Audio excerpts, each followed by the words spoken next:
ఇప్పుడు జగన్ పర్యటనల్లో కనిపిస్తున్న హడావుడి 2024కు ముందు చంద్రబాబు సభల వద్ద కనిపించలేదు.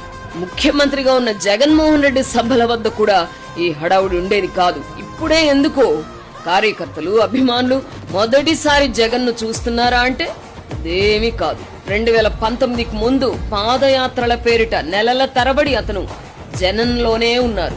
ఇప్పుడు ఎన్నికల్లో ఓడిపోయి ఏడాది తిరగక ముందే జగన్ పట్ల జనంలో ఎందుకంత క్రేజ్ ఏర్పడుతుంది?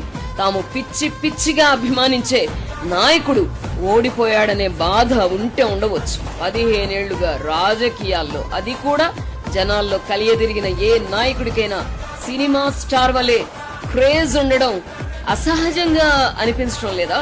జగన్మోహన్ రెడ్డి రాజకీయ ఎత్తుగడలను అర్థం చేసుకోలేని వారు తమకు తోచిన విశ్లేషణలు చేస్తున్నారు.